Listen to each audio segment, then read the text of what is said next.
Our lead this hour from Foxborough, where the Patriots later today are going to meet with the guy that they supposedly want to be their coach, Mike Vrabel. The coach that exited stage left, though, Jerod Mayo, he was let go earlier this week. The Patriots finished 4-13. Now, Robert Kraft put on a show. He said, listen, it was unfair, blah, blah, blah, blah.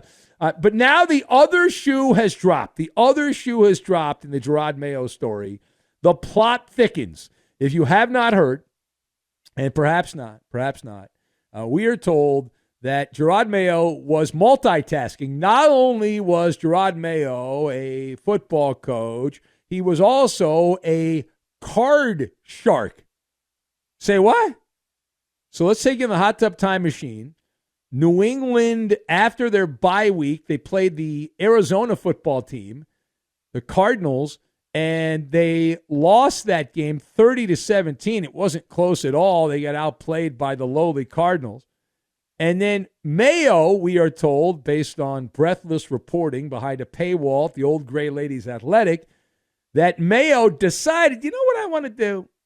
I want to go to the back of the plane because the coaches in the front office, people sit in the front of the plane. I want to go to the back of the plane, and I want to hang out on that long flight from Phoenix back to Providence. And I want to hang out rather than watch film. And I would like to play a nice game of cards. I would like to play a nice game of poker is what I would like to do. And so that's what he did. And this is being used as evidence that he's in over his head, that he doesn't know what he's doing, and that is not the job of Jerod Mayo to go play cards in the back of the plane when your team just got their face bashed in by another bad team in the Cardinals. So let us discuss the question. What does this latest reporting, what does it say about Jerod Mayo and his tenure with the Patriots? So I've got Blurry Vision, Bazooka, and Bob Dylan. And we will combine all of these things together, and we are going to dress the part and make the Baba Ganoush. We're going to make the Baba Ganoush is what we're going to make. So to kick off, it would appear, based on what I read, I don't know how accurate it is, but it was very good bathroom reading, Jerod Mayo must be a tennis fan. Why do I say Jerod Mayo is a tennis fan? Because there were a whole lot of unforced errors from Jerod Mayo. A lot of unforced errors here. Who goofed? I've got to know. You talk about blurry vision, or in this case, blurry boundaries. I get the whole Jerod Mayo was going to be the antithesis of Bill Belichick, and he was the epitome of what Belichick had been. He wanted to get along with the players and all that.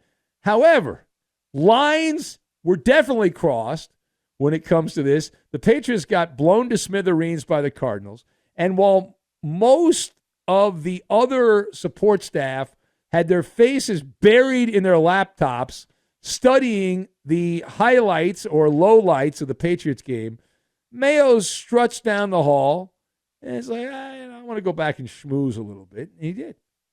It is a break of custom. It is a break of football custom. Rather than focus on the Super Bowl, it appears that Mayo also wants to win the World Series of Poker. And even if you were pretending to watch film, you got to play the game. It's a game of charades. You got to play the game of charades. You got to put up an Academy Award level performance and make it seem like you're not even going to come up for air. Your head is just buried in that computer, and you're trying to figure out why the team looks like death warmed over.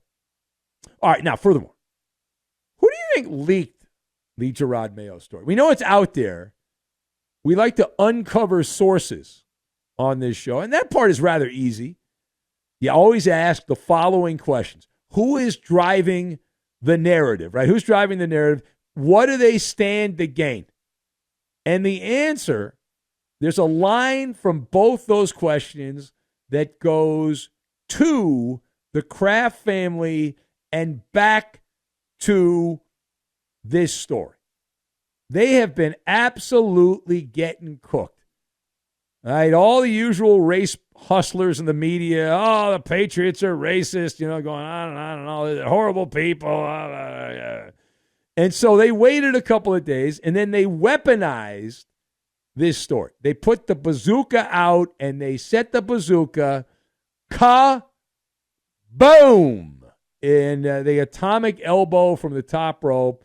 If you're looking to send Jerod Mayo to the shadow realm, mission accomplished, right? Mission accomplished. That this guy was so far in over his head, he didn't know what he was doing, that he was more concerned about trying to get the ace of spades than he was about trying to stop the cover two, the whole thing, or trying to beat the cover two. It's like he was given, or the Patriots were given, one of those almost always fold-em hands. Like Robert Kraft thought he was getting an ace, and he thought he was getting the king of hearts, and instead he got a 2 and a 7 and a joker. And that's it, right? That's it. That's all. And Mayo, believe the reporting was in over his head. All I know is the product on the field was bad. And it didn't get any better. It was the same crap bag product. They didn't hold together. There was no tangible improvement year to year from what Bill Belichick left to what Jerod Mayo did. So that's what we know. Nothing changed. All right, last thing. We now head to New Jersey, where they are not singing Kumbaya. The Giants did not fire their GM. They did not fire their head coach. The Jets, they're the ones that got rid of everybody. But the Giants, they could gain a new owner. Say what? Well, let me explain. So, very mediocre quarterback Eli Manning, the personification of average Eli Manning. And he said recently that he would like to become a minority owner of his old team. Now, it's not up to him, right? The Mara family has to decide whether or not they want to sell him a stake in the team, right? The Mara family. Now, Eli Manning, again, for those of you a little late, Eli Manning said that he would like to buy part of the New York Football Giants and join that ownership group. What are the chances that this actually works out? So I am going to put the chances on this at 25%. All right, 25%. And here's why. The Mara family has owned the Giants since the team was founded in 1925. That's 100 years ago, my computer-like brain tells me. And they have that team in a chokehold. All right, nevertheless, as Bob Dylan sang years ago, the times they are a-changing, right?